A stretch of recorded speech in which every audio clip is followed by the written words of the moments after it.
علیہ السلام مدد۔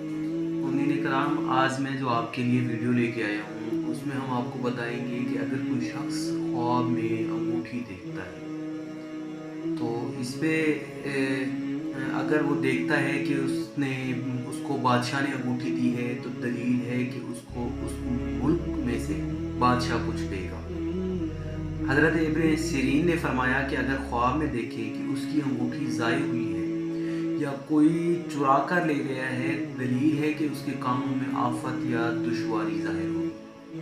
اور اگر دیکھے کہ انگوٹھی ٹوٹی ہے اور اس کا نگینہ رہا ہے تو دلیل ہے کہ اس کی بزرگی بہتر ہوگی اور اس کی آبرو اور وقار قائم ہوگا۔ اور اگر دیکھے کہ اس نے اپنی انگوٹھی کسی کو دی ہے تو دلیل ہے کہ اپنی ملک میں سے جو کچھ مال دولت رکھتا ہے اس میں سے وہ کسی کو کچھ دے گا۔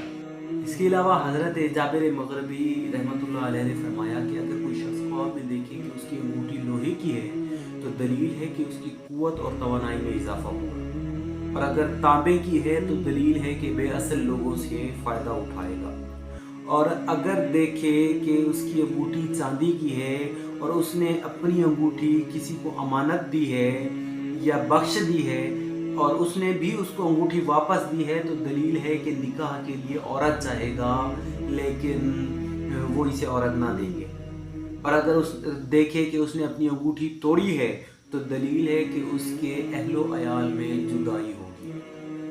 اور اگر دیکھے کہ اس کی انگوٹھی کے دو نگینے ہیں جو اس کو کسی نے دی ہے اور دونوں ایک دوسرے سے جڑے ہوئے ہیں تو اس امر کی دلیل ہے کہ صاحب خواب غلام زادہ ہے۔ اور اس پہ حضرت امام جعفر صادق اللہم صلی علی محمد وعلی محمد وسلم نے فرمایا کہ خواب میں چاندی کی انگوٹھی کو دیکھنا 4 وجہ پر ہے۔ اول سلطنت، دوم عورت، سوم فرزند، چہارم مال و دولت۔ اور سونے کی انگوٹھی نیک ہے، اور عورت دیکھے کہ انگوٹھی نگ سمیت ضائع ہو گئی ہے تو اس امر کی دلیل ہے کہ اس کا مرتبہ اور عزت گرے گی، یا اس کا بچہ مرے گا، یا مال ضائع ہوگا، اور اگر حاکم ہے تو معزول ہوگا۔ اگر عورت ایسا خواب دیکھے تو اس کا خاوند یا فرزند مرے گا۔